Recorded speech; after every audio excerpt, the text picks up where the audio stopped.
dagaal culus oo ka dhex qarxay dowladda federaalka Soomaaliya iyo dowlad goboleedka Jubbaland xiisad kacsanaan ah oo ka taagan aaggaas Kamboni iyo wararkii ugu dambeeyay qasaaraha rasmiga ee ka dhashay dagaalkan ayaan muuqaalkan idinkula wadaagi doonaa daawadayaal laakiin intaan u guda galin muuqaalka like saara si share garay oo la wadaag saaxiibada boggaana follow soo dheh mahadsanid aynu ku bilawnay wararka ka imaanaya gobolka Jubbada Hoose ayaa sheegaya in saakay uu qarxay dagaal toos ah oo u dhaxeeya ciidamada dowladda federaalka Soomaaliya iyo kuwa dowlad goboleedka Jubbaland ee daraawiishta kaas oo ka socda aagga deegaanka Ras Kamboni ee gobolka Jubbada Hoose dagaalka ayaa waxaa la soo warinayaa inay qaadeen ciidamada Jubbaland oo beegsaday deegaan lagu magacaabo Marnani oo qiyaastii ilaa iyo 38 kiiloomitir u jira Ras Kamboni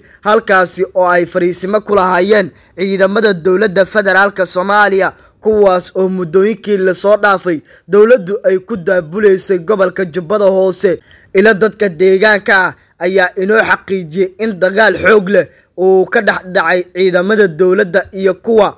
daraawiishta dowlad goboleedka Jubbaland iyada oo ay isfara saareen labada ciidan oo in dhawaanaha isku urursanayay wararka ayaa intaasi waxa ay ku darayaan in dagaalka uu dhaliyay qasaare isugu jira dhimasho iyo dhaawac sidoo kale saraakiil ka tirsan ciidamada dowladda federaalka Soomaaliya oo inala hadlay ayaa waxa ay noo xaqiijiyeen in ay gubeen ilaa iyo 2 gaari oo mid ka mid ah loo yaqaan nooca suuga halka gaariga kaleeto wali aan la xaqiijin nooca oo yahay sida ay sheegayaan xogii ugu dambeeyay ee laga helayo dagaalka ka dhacay deegaanka Marnani oo u dhaxeeya Buurgaaba iyo sidoo kale deegaanka Ras Kamboni ee gobolka Jubbada Hoose iyadoo qasaare ba'an oo labada dhinac soo kala gaaray ay jiraan xaaladda ayaa wali kaasan waxaana dhinacyada ay helayaan gurmadyo dheeraad ah oo ku sii qulqulaya furinta hore ee dagaalka oo maanta ka dhex qarxay ciidamada dowladda federaalka Soomaaliya iyo sidoo kale kuwa Jubbaland